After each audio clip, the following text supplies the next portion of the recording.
I'm gonna tell you something because you don't know nothing. Bomoko ya Mboka is the only best site in the whole world for the Congolese community. If you don't like it, go home.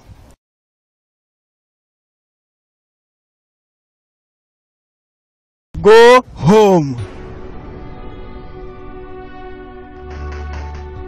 Donc ne zappez pas sur Bomoko ya Mboka digital. Donc si tu es en Europe na minute soyo, eza Bomoko ya Mboka. Donc biso nyonso to landa ngo kwa kitoko to.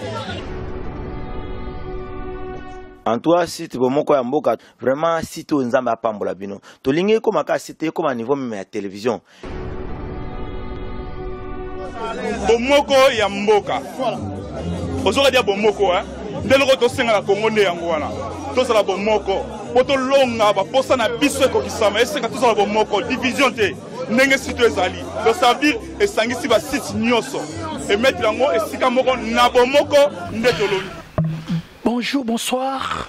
Bandero ya 3 fois bomokamboka.com. Ezo abio Shekina Katala obolinga ramingi. Na pesi bino mbote belé mes condoléances surtout na maman. Maman akufina acné. Maman Nicole Mwenge accueilli. Papa Ngoma vraiment ba félicitations na mona gibino. Et ça kitoko. Bomokamboka. Na yambeli bino moko ya babondeli ya mboka ba mama o ba simba London ba mama o ba bouja London ba mama o ba sala ke combat ya révolution et banana à London. Donc ngala ko se na kolinga ye moko se présenter boroyo kaye ba msuba yebi ete DG Mers na rata Congo na mbeli bino ba mama o ba simba London. Maman bonsoir. Bonsoir papa. Se présenter balandia Bomoko Mboka baye ba kombo na nani kombo na ngaza Siko Bongonza batu msifu ya beninga na komba 6K surtout Siko Bongonza da kombo moko o batu ba ona kolina ba na lemba nde bayebi kombo wana mais na poto moi mingi baye bainga na komba 6K mais kombo na 6K Bongonza nazali pe membre ya UCP. Maman Siko Bongonza oza membre ya UCP. Je pense que na na UCP na yebite parce que bandeko mingi balobi maman Siko akona na poto akona na poto oya poto na âge ni presque 19 ans na 20 ans 20 ans na poto mais oza na souci à Congo toujours. Oui po ezamboka na na uta kuna ifona zonga kuna na yo kufela wate. Donc balenda Bomoko Mboka digitalement mon na Suède. Maman Siko 20 ans na poto mais on a toujours na souci à Congo a toujours na posa et que Mboka ya bako connaître la libérer na yo ki olobi likambo ya UCP eza ni UCP eza platform moko o eza union esangisi pona ba congolais nyoso tout mo continue bino nani président Kissia Malanga o aza leader o aza mpepe penda sika donc leader ba jeune bon ayeka pona ba jeune te pona ko aider biso ko pesa pe ba idée moko ayena vision moko bimaza makasi o yana nte na kati ba jeune ayena ngo alors yango to soutenir pour vision wana pende ke to kuma na suka po mboka wana eza pona président Kissia Malanga kakate mais eza pona yo eza pona ngai eza pona ndeko nyitu o abenga mi na kombo ya congolais. Mboka wana eza pona Kissia Malanga te bande ko na biso na kata Congo bolanda biso na 3 fois bomokamboka.com o ekangi pe na London fimbo ko sakana te Maman Siko lobi ala ko soni président Kissia Malanga président ba jeune président du Congo le futur président du Congo Zaïre minga ko lobéalité mais namoni ba maman ya Belgique maman Suède ba maman ya Suède, il y a Paris, bango tout bazam mobilisé na sima président Kissia Malanga. Mais pourquoi bino na à Londres ah ba maman c'est comme on dit ba maman bazar olala. Ouais c'est ba maman ngoni. Pour ngai to sola quand même na bande ko musisu yemo yebika matalité ya communauté na biso. Tozana moi esprit moko eza moi difficile à comprendre. Moi tant que expliquer mo tout le camp. Si vous avez vision mon côté à comprendre en côté c'est difficile alors tout le mbaté tout ça continuer pour nous lancer un message yo mutezo la nanga oza mwana mwasi outa mbenge bi congolaise même mobile mbenge congolais il faut yeba mboko to ya même toza mikanda ba british to za ba british té exemple eza ke bana na biso batanga na baekole babotami awa okola babengaka bango bakongoli donc elakisi ke baza babritish te toza na mboka oyo towuti oyo mindele baza koconsidere même bana na biso baboti awa alors tokosala makambo nisi tosali bafeti toke baambiance mais tozwaka temps moko boye ata 2 heures dita mpona kokanisa mpona bandeko na biso mpona kanisi soki mboka na biso mpenza oza komarche nakanisi moko ta kolela awa na mboka oyo toza bapaya tosouffrir parce que motu nyonso tu nde toza na kati ya poto bipai nyonso tu apart na Congo babengaka biso kosenga moto aza kobela moto aza kosala boyeboye donc tomiyebi et puis na on lancé na surtout na bamama omo bato baoviole kuna eza bandeko na biso baoviole biso babasi baoviole basi butu na moi kolinga te po ekolaka ndeko na yo ndeko na lancer message mingi pa bandeko nanga basi toza na mboka bapaya te ka poto finga na biso totonga bato to passer temps ni da kotonga bat na balaika ya ko critiquer n'importe quoi mais n'importe qui aux 8 ans na yo epelé o kuto ko raisonner pour na bandeko na so avani na Congo o bazo violer na mboka na biso eza biso basi donc kolinga te ekwela ka muntu moko na kate na famille na yo ba violer yo kidika mama bende siko yo ki passe o baza kuna baza bandeko na biso tota ba congolais yango tozo senga toza ini pour mungunya profitaka tango biso za désordre na kaso toza na inyo moko boto yo kana malamu e koza bien mingi to bundela mboka na biso ko bundela mboka elobi mwasi elobi ka mobali tena mwasi tozo mona ba vidéo mosi toto kozwa ba fille ba rwandaise ba ofinga biso so tali ba vidéo wana omona ke da soni mende na yebeli ba fille rwandaise ba rwandaise ba ko finga biso te so ba do finga biso quelque part ba omona faiblesse na biso.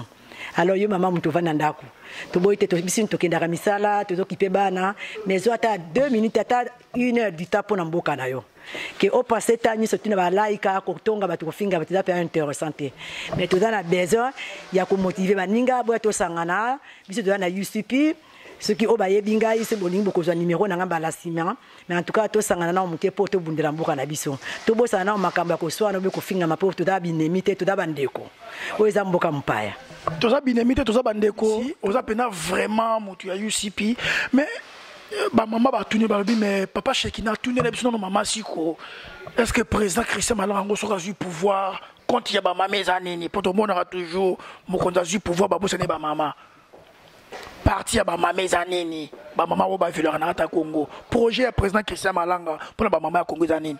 En tout cas, projet à président qui s'est malanga pour ma maman, na kasi to Hollanda ka réunion, so tali même na ba vidéo o aza ko sala même na ba conférence. Aza président moko azana vision moko boyeke ba maman tozonga ka simate. Il faut ba pousser pour ba maman ba sala na ba département nyonso tout. Moi c'est pour moni na côté na biso Afrique mingi ba ngozonga saneti ba maman ko vana, c'est maman azamu vana ndaka lambaka ezaka ka bongo te. Maman pa bundaka bitumba, maman pa côté ma probiso ne to bota ka bana na mibali. Donc maman za doit côté ma projet na ye pe na vision neta pour na ba maman ezali ke il faut biso ba maman to sala pe ba mona pe ba maman ba sala ka to do capable ba ça biso pe ka moi mon pepe wana moi espace wana ke to ba ko se supprimer ezala kaka ba tata ba le ka biso ba le ka tete poto mo na poto na bas na ba to travailler égalité égalité ngo siko na ndenga bien ya ndenge ke ya misala ya kutambisa mboka poso to bika égalité na nyeso tu batunsu wa zola wana donc égalité to zolo belake côté le mboka ko bunda eza fait l'égalité koza ba ya bien eza égalité et ko eta ki biso to ba congolaise na ba congolais yango to zolinga ki ba mama nyeso tu to sangana biso basi to na espace to ling to s'exprimer parce que ba pesa biso pe pesa ki se malanga adana vision ko pesa ba mama bana pe na autorité na bango ya ko s'exprimer makambo bazanango ban be kape ko ça na ba place nyeto ndeto mona na poto a okebo mukozida mwasi donc to c'est limité te poto na force wana to na pe na mayele wana congolaza zo bate congolaza mayele en tout cas pona ba mama penza azana souci ba mama to sanga na poto za ba mama o akala te mais to za ba mama lelo eza mpe pasika génération pe asika mais génération asika mama siko peuple congolais baza kolanda yo bana ya changu bana ya lemba bana ya ngaba place président Christian Malanga botama bana pouso yeba est-ce que bino boke be élection ou bendeli na bité vision na bino ya nini boke de élection ou boke de dialogue En tout cas, merci Papa Jekina. Biso to ke na élection te, élection zate pour na biso élection zate, dialogue pété. Parce que na mboka wana na éviter ce qui na Congo peut se basala vraie élection. Ba basala élection peut qui passe bien. Na kanisi o basala ki liboso to moni makambo eleki. To ke na élection pour nani. Est-ce que ce qui président na bango disons. Tango ya ko vanda na ba vota kaye. Et c'est Azala qui élection va voter qui est le président. Donc, biso do kende élection, biso la tu dans l'idéologie coûte même pas élection. Tu dois peine à dialogue, même si c'est mana bango biso kende kunate. Tu dois kunate biso dans l'idéologie monsieur c'est Kabila dégage. Ce qui est élection, l'aime c'est que ça entre nous les Congolais, mais pas avec l'imposteur qui politique Kanambe. Pas avec l'imposteur et politique Kanambe Banapoto.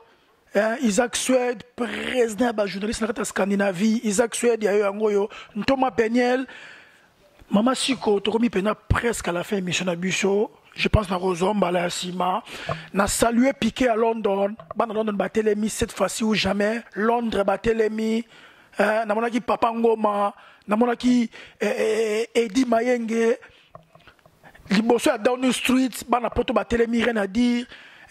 Maman, si on a habité dernier mot na yezanini pour tous ces émissions n'abisso. Dernier mot n'angai pour na bande ko na ba congolais. To mekana ko changer pour biso za ba kadro finga biso binga bo finga na kaboswa na ka bino bobi ka kolata na ko bina. O congolais za ka bongote.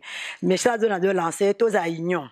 To sanga na biso surtout mutamta na idée na eto sangi si to bandeni to sa pona mboka na biso to ya awa te po to apprendre ko benji ko finga bato ko critiquer bato po ko finga nga ko lo bano ko commenter ko to ko mabe na makambo o elekawa je n'ai rien à voir parce que nga na vision mususu nga na to kenango donc ce qui vision nous ande monanga te nga vision nga za congolaise ndela te pe liko nga na UCP ke pour la décision à Congo na s'engager ezaka nga na ko kufela kuna. Donc il a muta ko akoya chanenga idée te donc mutu akoya na idée ya ko soutenir pour mboka na biso ça bien ngala d'accord na ye alors mutu te a imposer ba tout selon ye to ta la ka vision moko biso to bundela ka bitumba moko ezaka nini libération ya Congo ka yango na to telemeli nango musu eza souté alors to tika bako swana ubi ba partage to za famille to ba ta famille moko to da yini na kasi so to ta l'union fait la force bo mo na nde papa na otambula mbango. L'union fait la force, papa na rotambola mbongo, Boston Doma na rata Paris, mutambongo, Boston Doma ya yo angoyo. Je pense que Balandina tu vraiment à la fin, il y a émission Abisso, et c'est là que Kina Katalai, na rata London. Donc je pense Bambala si ma tozo maman suko parce que ma question c'est belé au to kato yé bato côté penena mozindo eza qui flash. Il y a UCP London. Merci beaucoup, à la prochaine. Bye bye. Et le retour aux anango, fête, mariage, convention, catégorie nyoso confondue, nous sommes là, oui, et ça va professionnel, la langue tu yo, lingi to reçois na yo, message de coup passé. Merci beaucoup, donc comme vraiment à la fin, merci beaucoup, à la prochaine. Bye bye. Donc ne zappez pas sur Bomoko ya Mboka digital donc si tu es en Europe na minute soyo eza Bomoko ya Mboka donc biso nyonso to landa ngo kwa kitoko to Bomoko ya Mboka, welcome to London. Hi, can't wait to meet you. Bomoko ya Mboka, I love it, it's good. Welcome to London. Yay!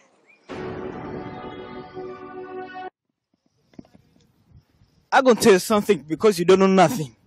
Bomoko ya Mboka is the only best site in the whole world for the Congolese community. If you don't like it, go home.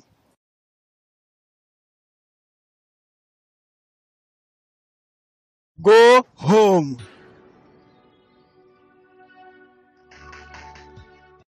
Nazo pambola Bomoko ya Mboka mingi namoni penza etalisi pena eza Bomoko ya Mboka ezwi mboka efandisi mboka ekonzi mboka epesi mboka oyo lolenge ya kozala na mboka yaona biso Bomoko ya Mboka oyo po digital to banda na ekala na senga na bandeko balanda Bomoko ya Mboka nkolo pambola bango. One love.